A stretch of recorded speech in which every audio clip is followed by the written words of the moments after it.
Attention, all true believers. Marvel Comics is on the air. Straight from the pages of the world's greatest comic magazine come the adventures of the Fantastic Four. This week, we'll see the first rematch with a villain from the past, the fearless foursome face, Prince Namor, the Submariner. At last we meet again. This time, it is on my terms. The Undersea Monarch versus Comicdom's greatest superheroes. And Stan will begin our epic in just half a moment. Having last week defeated the Red Ghost on the moon, the Fantastic Four are nearly home and headed for more adventures. We've just received radio clearance from the field. I better take over the controls now. It's almost time to land this crate. Okay, partner, but this bird practically flies herself. I wonder if we'll get much of an ovation when we land. As the mighty moonship prepares to land, the excitement on the ground reaches a fevered pitch as all eyes scan the skies above until... There they are. I see them. Get those emergency vehicles over there on the double. It's them all right. I see the number 4 on the tail. As the ship comes to a stop... Oh, there he is, Mr. Fantastic. Sorry, help. I can't hold these things back. Oh, I died for a lock of his hair. Easy now, girls. Let's not lose our dignity. That boy. Oh, he's too much. I saw him first. No, he's mine. What a shot. Too fantastic. Meanwhile, as at every major event, there's someone cashing in on the action. And my fearless wrestler, the Golden Angel, challenges the Thing to a fight to the finish. Did you get all that, boys? I'm all a crummy cornball, so you're the Golden Angel, are you? Well, I ain't fighting you, because you're too tough for me. And Sue Storm has her troubles. But you can't turn this down. A lifetime contract in Hollywood? Don't listen to him, Miss Storm. I'm prepared to offer you a fortune for endorsement of our new deodorant on TV. Oh, leave me alone. Hey, where did she go? Some people just ain't got no gratitude. But finally, they get away from the madding crowd and reach their famous Baxter Building headquarters in Midtown Manhattan. Within a few hours, things are back to normal. There, that ought to wrap up this report to NASA about our new rocket fuel. I'll ask Sue to type it up so we can send it off to Washington by special courier. Oh, there she is, working with my new experimental probing eye. Looks like she's searching the bottom of the sea. So there you are. I've been looking for you. Oh, Reed, you startled me. I'm sure I know why. You're still thinking about Submariner, aren't you, Sue? Well, No need to answer. Sometimes I wish you could find him so we could settle things between us once and for all. Anyway, here's that report for NASA. A few minutes later... Strange how no one is ever really master of his own fate. I've always thought I could accomplish almost anything with my scientific talents and my superflex body. The world knows me as Mr. Fantastic, and yet I'm unable to win my most cherished goal. I cannot conquer the heart of the woman I love. But, back in the screening room... I might as well recall the probing eye. The oceans are too vast, too deep, too endless. Submariner could be anywhere. And at a signal from thousands of miles away, the probing device is lifted from the sea and heads back to New York City. This marvel, created by the scientific genius of Reed Richards, is to Sue Storm just a means to contact the monarch of the sea, a means which failed. And in a seedy sanitarium on the outskirts of town, a scene is taking place which will have far-reaching consequences for our fantastic cast of characters. There's no need for you to stay here any longer, sir. You're cured. Oh, I know that. I've been cured for months. I have only stayed here to let the world forget me. But you would not understand that. After leaving the rest home, the strange little man wanders into a city park and begins to whittle, muttering to himself. The fools thought they killed me months ago, but how wrong they were. Now it is time for me to come out of hiding, to plan a fitting revenge for the accursed Fantastic Four. I shall not risk my own neck, however. A scapegoat will do the job for me. But who? Some old enemy. Perhaps the Mole Man or the Hulk.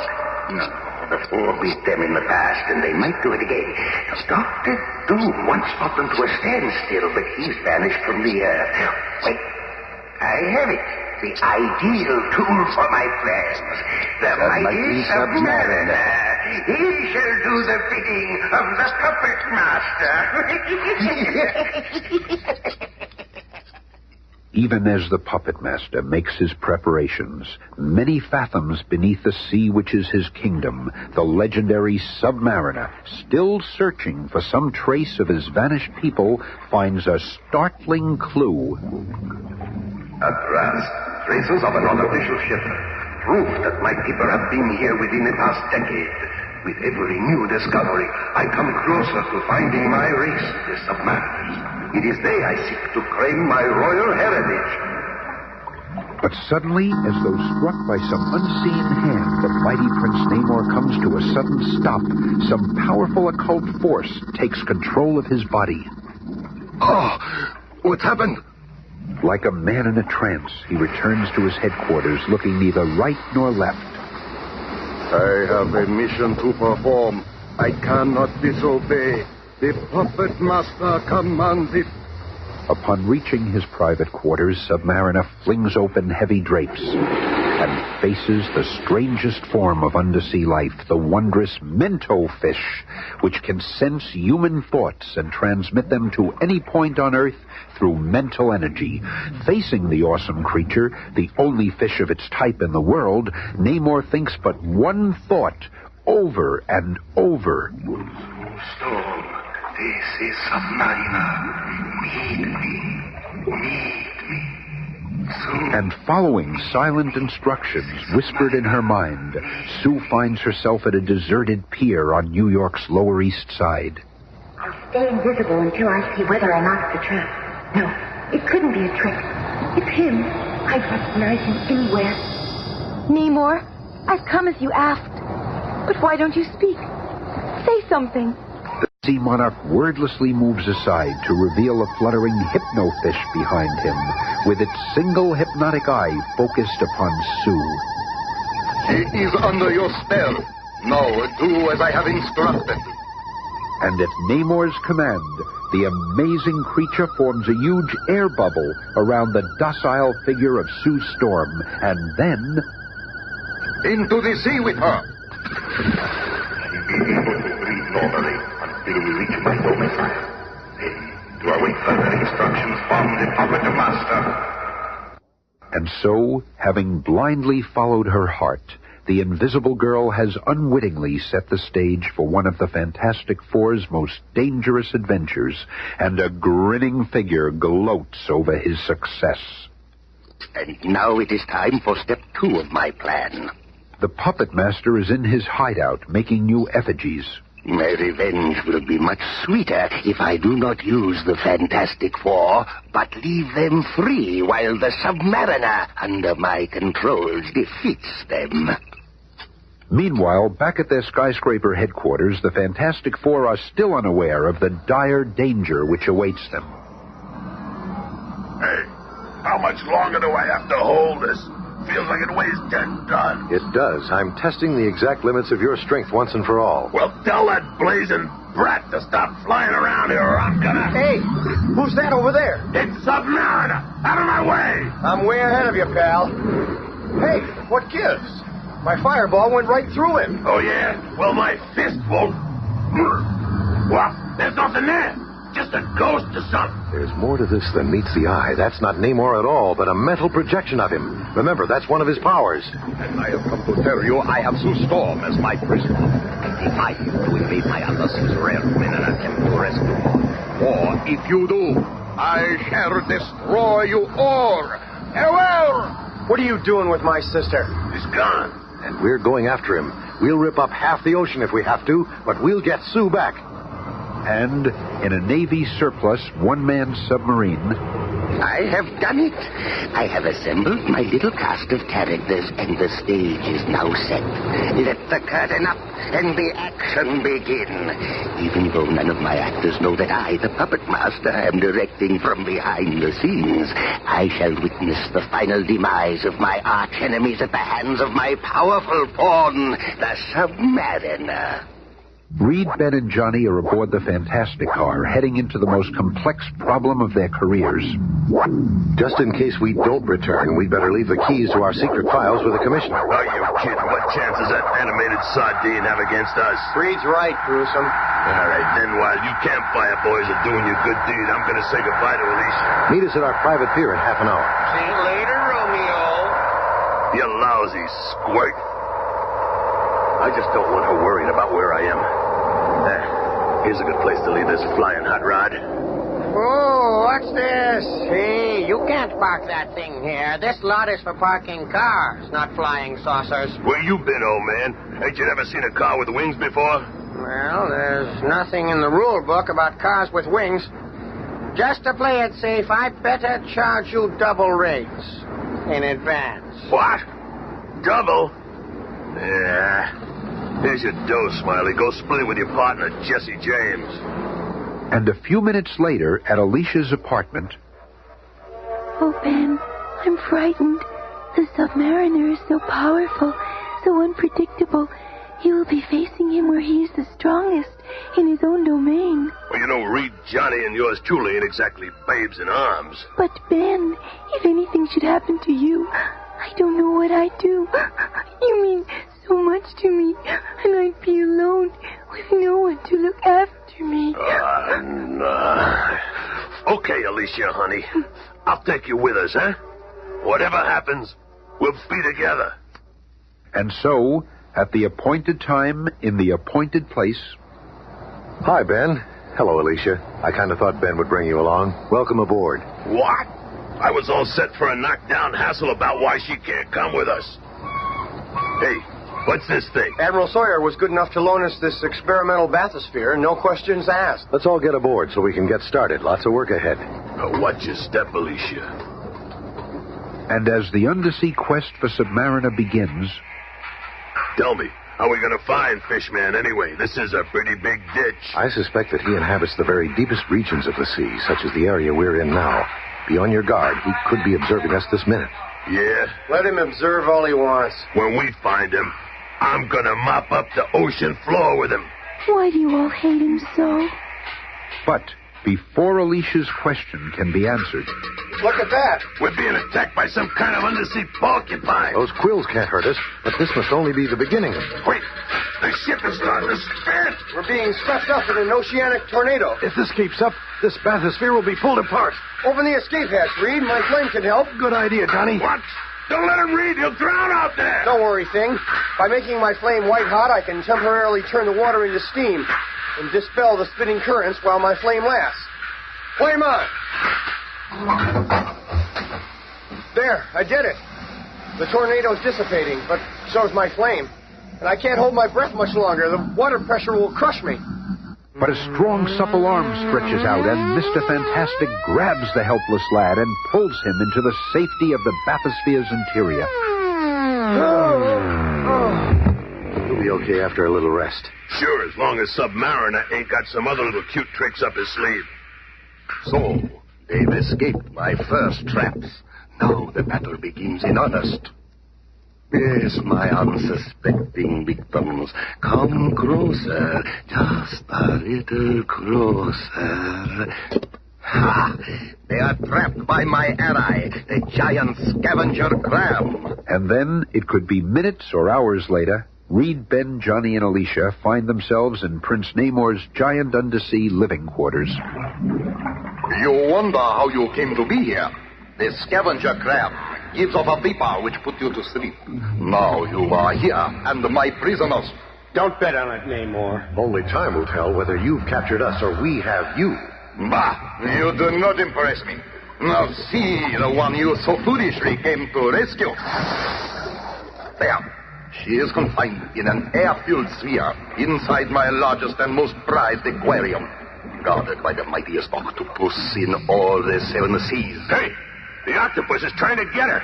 If any harm comes to my sister... Easy, Johnny. There's something strange going on. Submariner loves Sue. He wouldn't... Let's take him. I will batter each of you, but one at a time, as is the custom of my people. Who will be first? I will, you fishy creep. Flame on! I am prepared for your torch. There is an undersea creature which devours any kind of heat. And this is it. I shall defeat your flame finally with this heat eater. I'm getting weak. It's working.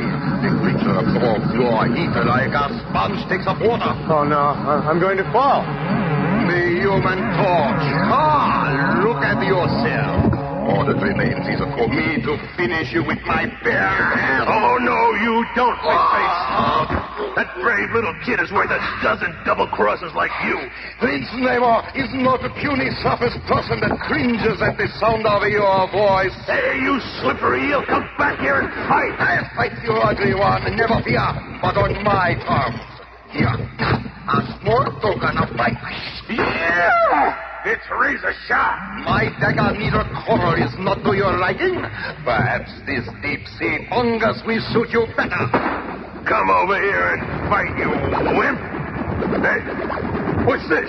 Ah, didn't I tell you that one piece of fungus grows and spreads out over any living thing it touches? Soon it will engulf your entire body as it grows harder and harder. I have beaten you. You are trapped in a living prison from which there is no escape. Did anyone ever tell you you talk too much? Good work, big fella. I'll go after him while you rescue Susan. Right. You stay here, Alicia, honey, and I'll bring you back some octopus pie. Be careful, Ben. You fought the others to a standstill by resorting to outside powers. But now it's just you and me, Namor, one-on-one. The others make the most noise, but I have always sensed that you are their superior. Now you shall see the Submariner is by far your superior. Thing shattered your living prison, and you cannot escape from this human prison composed of my stretched arms. Sooner or later, you'll have to release the tension. And when you do... Meanwhile, Ben is about to come to grips with Namor's mighty octopus threatening Sue's air-filled sphere. Don't worry, Sue. Look at the size of that blob. If I can just get his attention. And get his attention he does. The giant 8-armed guard now gropes for the form of the Thing, but it is the Thing who takes hold of the creature. Okay, Octo. You're going for a free ride. Then, as the mindless monster goes hurtling to the top of Namor's enormous sanctum sanctorum, Ben rushes to Sue's chamber and pulls her to safety. Brave kid. Not a peep out of her. But another pair of eyes are focused on this tense scene. Bah! The Fantastic Four are more powerful than I thought. Even in his own undersea lair, Submariner may be beaten by the accursed Four. I can no longer let events take their natural course. Now that the girl is free, Mr. Fantastic has released Namor. The Submariner has not yet attempted to kill them, only defeat them.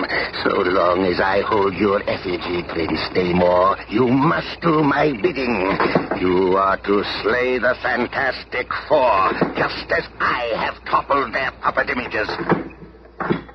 And what comes of this toppling of the Fantastic Four's effigies by the Puppet Master? In the Submariner's lair... Namor, let's stop this struggle. Why have you turned against Sue? Stay back. I must slay you. All of you. Now. I have no choice.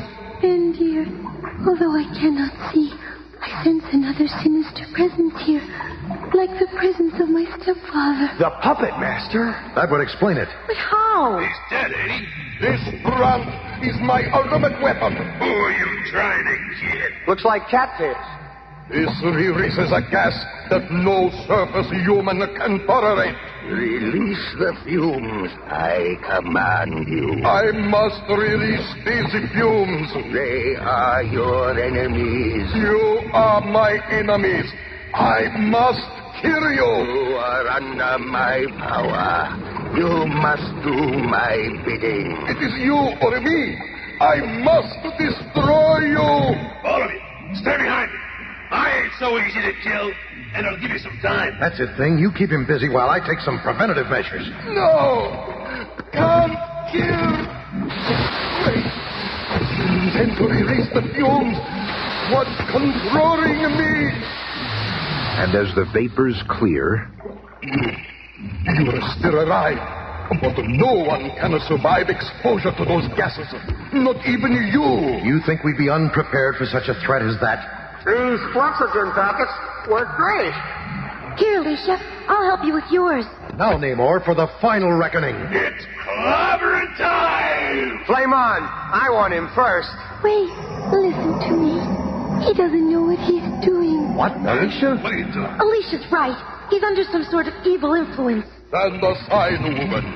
They do not frighten Prince Namor.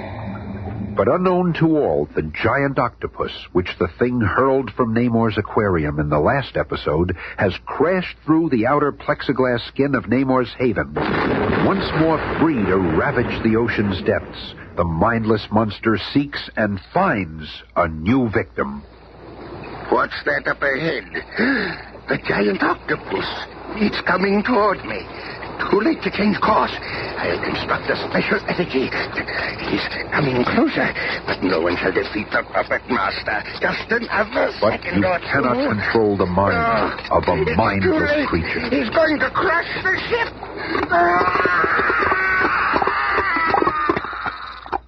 And in the same instant, Submariner recoils, as if his mind has received some violent shock.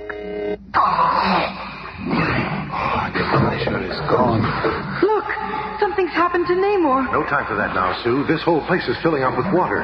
Oh, Ben. It's okay, honey. We'll get out of this. What's happening here? How dare you invade my private sanctum? Explain yourself. What? He's either acting or he really was under some kind of spell. Sue, did you come to me at last? No, Namor. Much as you fascinate me, my loyalties are still with Reed. As for my heart, perhaps someday it will be able to make its final choice, but not as yet. Then enough. I do not beg. I have a mission to complete.